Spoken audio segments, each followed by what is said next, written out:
Hello praise the Lord. मैं परमेश्वर को धन्यवाद करना चाहता हूँ कि परमेश्वर ने फिर से मौका दिया इस रात की प्रार्थना में हम सबको जोड़ने का। और आज हम एक सीरियस विषय के बारे में सीखेंगे, दशवांश के बारे में। और दशवांश हमको देना है और दशवांश हमको याजक को देना है, इसके बारे में सीखेंगे। कई लोग अपने अपने कॉन्सेप्ट्स को लेके आते हैं, कहते हैं कि हमें दशवांश याजक को नहीं देना है, बट परमेश्वर का वचन ये कहता है कि हमें दशवांश याजकों को देना है, आपके पास्टर को देना है, जिसके कलीसिया में आप जाते हो उनको हमें अपना दशवांश देना है। तो हम परमेश्वर के वचन से सीखेंगे कि दशवांश के बारे में परमेश्वर का वचन क्या कहता है।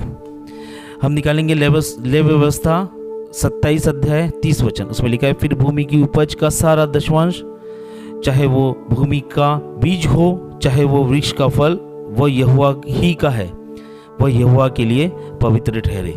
परमेश्वर का वचन कहता है प्रियो कि भूमि की सारी उपज का दशवांश हमें परमेश्वर को देना है, वो केवल और केवल परमेश्वर का है। जो लोग दशवांश नहीं देते तो उनके लिए मैं बोलना चाहता हूँ, दशवांश केवल और केवल परमेश्वर का ही है, बाकी और किसी का नहीं है। हमको परमेश्वर को अपने दशवांश को देना है। हम दशवांश रोकने वाले नहीं बल्कि दशवांश देने वाले बने, क्योंकि वो परमेश्वर यहोवा का ही है ना। दशवांश केवल यहोवा का है, ऐसा वचन सिखा रहा है। फिर हम एक वचन निकालेंगे, मलाकी 3 अध्याय 10वां वचन। यहाँ पे भविष्यवक्ता के किताब में लिखा है कि सारे दशवांश भंडार में ले आओ कि मेरे भवन में भोजन वस्तु रहे। और सेनाओं का यहोवा यह कहता है कि ऐसा करके मुझे परखो कि मैं आकाश के झरोखे तुम्हारे लिए खोल कर तुम्हारे ऊपर अपरंपार आशीष की वर्षा करता हूँ कि नहीं। सारा दशवांश हमें परमेश्वर के भवन में लेके आना है। और जैसा हम दशवांश को लेके आते हैं तो हम परखते हैं यहोवा परमेश्वर को कि वो हमारे लिए अपरंपार आशीषों को वर्षा करता है कि नहीं। जब आप दशवांश देते हैं, परमेश्वर अपने आकाश के झरोकों को खोल के आपके लिए आशीषों का वर्षा करता है ना। लेकिन दशवांश हमको किसको देना है? दशवांश केवल हमें याजक को देना है। कई लोग सोचते हैं कि, और प्रचार भी करते हैं, यूट्यूब में आपको मिलेगा भी कि कई लोग ऐसा प्रचार करते हैं कि पास्टर को दशवांश मत दो, है ना, इसको दशवांश मत दो, उसको मत दो। लेकिन बाइबल एग्जैक्टली हमें सिखा रही है कि हमको दशवांश याजकों को देना है, हमें अपनी पहली उपज याजकों को देना है। ये वचन निकालेंगे एजिकल 44:31, एजिकल 44:30। सब प्रकार की सबसे पहली उपज और सब प्रकार की उठाई हुई वस्तु जो तुम उठाकर चढ़ाओ, याजकों को मिला करे, और नए अन्न का पहला गूंदा हुआ आटा भी याजक को दिया करना, जिससे तुम लोगों के घर में आशीष हो। अपने सारी पहली उपज मीन्स दशवांश आपको याजक को देना है। और जब याजकों को आप अपना दशवांश देते हैं तब परमेश्वर आपके घरों में आशीषों को देता है। Praise Lord. आप ये मिसअंडरस्टैंडिंग दिमाग से हटा दो कि भाई हमें याजकों को दशवांश नहीं देना है, हम कहीं और दशवांश देंगे। ये कॉन्सेप्ट गलत है, बाइबल इसके बारे में बोल ही नहीं रही है। आप ऐसे प्रचारकों को सुनना बंद कर दो जो दशवांश के विरुद्ध बात करते हैं। जो दशवांश के विरुद्ध बात करते हैं वो परमेश्वर के विरुद्ध बात करते हैं। जो दशवांश के विरुद्ध बातें करते हैं वो आशीषों के विरुद्ध बात करते हैं, है ना। ये ताकत आपको आशीषें लेने से रोक रही है। जिनको आप सुन रहे हो ना, दशवांश नहीं देना है और दशवांश याजक को नहीं देना। मैं एक यूट्यूब में देख रहा था, वहाँ पे एक प्रचारक कह रहे थे कि आपके दशवांश को याजक होटलों में खर्चा करते हैं, बड़े बड़े मॉलों में खर्चा करते हैं, कारों में घूमते हैं। अरे क्यों नहीं घूमेंगे? प्रॉब्लम क्या है? अगर हमारा जो अधिकारी है, हम जिसकी अधीनता में रहते हैं, अगर वो अच्छे से रहे तो हमको भी वो आशीषें मिलेगी। उसमें हमको क्यों प्रॉब्लम होनी चाहिए? क्यों हम इतने नेगेटिव होते जा रहे हैं? क्यों अपने याजकों के लिए इतना नेगेटिव सोचते जा रहे हैं, है ना। कई लोग ये कॉन्सेप्ट लेके आते हैं कि ये सब तो पुराने नियम में लिखा है, व्यवस्था खत्म हो गई है। लेकिन मैंने आपको व्यवस्था की किताब से भी बताया कि दशवांश देना है, और भविष्यवक्ता की किताब से भी बताया। और मैं नए नियम में यीशु मसीह, व्यवस्था और भविष्यवक्ता की किताब के बारे में क्या बोलता है मैं आपसे शेयर करना चाहता हूँ।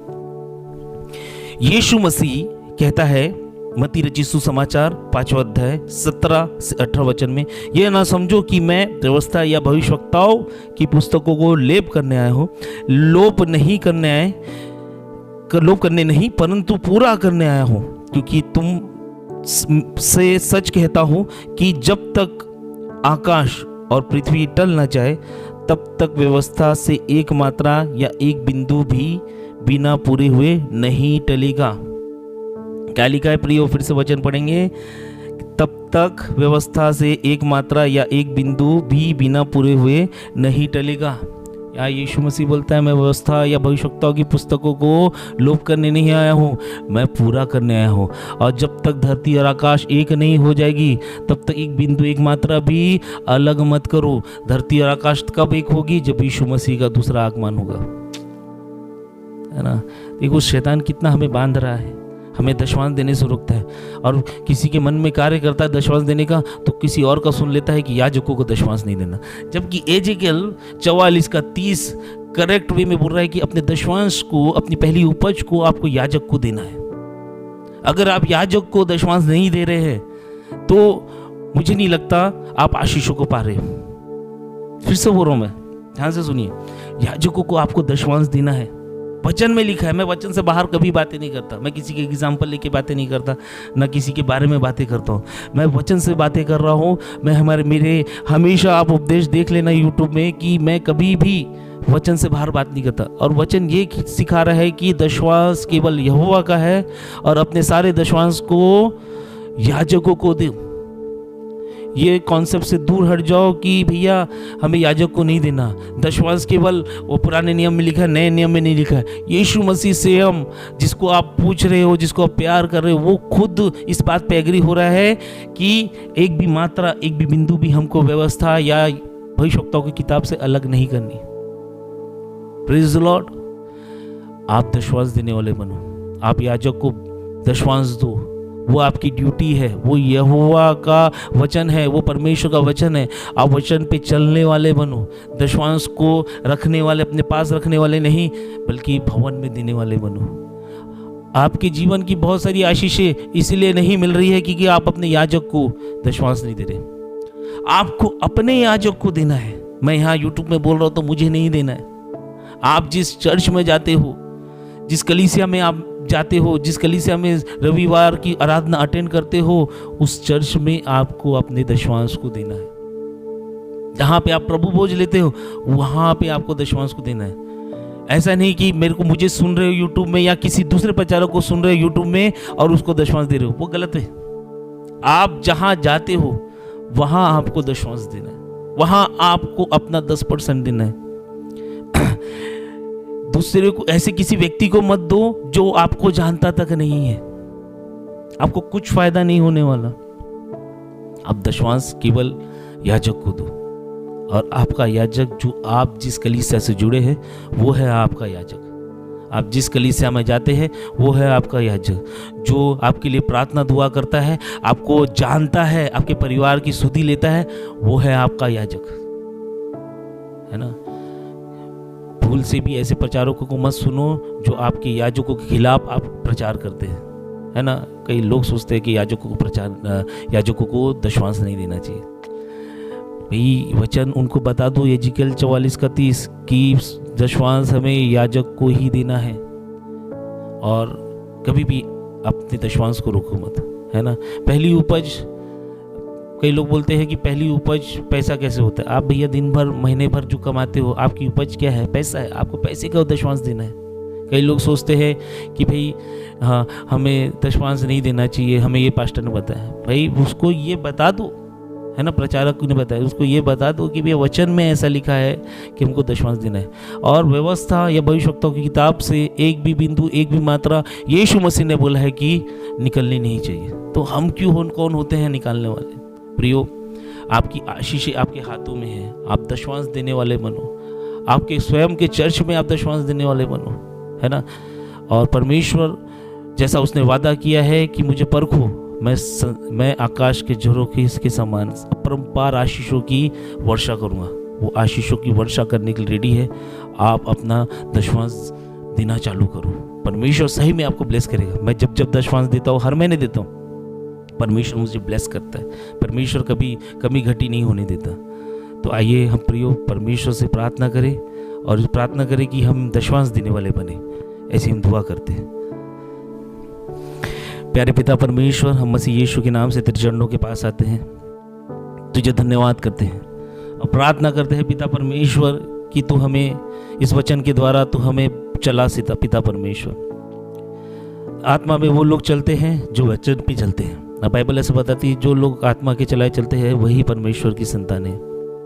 पिता परमेश्वर, हमने तेरी व्यवस्था की किताब में पढ़ा है कि हमें दशवांश देना है और दशवांश यहोवा का है। पिता परमेश्वर, हम तेरे भविष्यवक्ताओं की किताब में देखे कि दशवांश हमें परमेश्वर के भवन में देना है और दशवांश हमें याजकों को देना है। पिता परमेश्वर, हम नए नियम में भी हम पढ़े, यीशु मसीह कहता है कि एक भी बिंदु, एक भी मात्रा हमें पुराने नियम और भविष्यवक्ताओं की पुस्तक से नहीं हटानी है। पिता परमेश्वर, लोगों की बुद्धि को खोल पिता परमेश्वर, ऐसे बंधनों को तू निकाल पिता परमेश्वर, ऐसी सोच को तू उनके जीवन से निकाल पिता परमेश्वर जो दशवांश देने से रोकते हैं, जो याजकों को ब्लेस करने से, याजकों को दशवांश देने से रोकते हैं पिता परमेश्वर, याजकों के बारे में गलत सोच रखते हैं पिता परमेश्वर, ऐसी सोच से उन्हें निकाल पिता परमेश्वर। प्रार्थना करते हैं पिता परमेश्वर हम ऐसे लोगों के लिए पिता परमेश्वर जिनको तू चुनने जा रहा है और तू जिनको तू चुन के उनको तू सिखा रहा है पिता परमेश्वर की दशवांश हमको याजकों को देना है। पिता परमेश्वर, जो ऐसी शक्ति जो उनके जीवन में काम कर रही है, जो याजकों के विरुद्ध है, जो दशवांश के विरुद्ध है, हम मसीह यीशु के नाम से उन शक्तियों को निकालते हैं पिता परमेश्वर। और प्रार्थना दुआ करते हैं पिता परमेश्वर कि ये वचन के बाद जो लोग ये वचन को सुने, जितने लोग ये वचन को सुने हैं पिता परमेश्वर, ये लोग अपने दशवांश को अपने कलीसिया में, अपने चर्च में, अपने याजकों को देने वाले बने पिता परमेश्वर। यीशु के नाम से दुआ मांगते हैं, आमीन।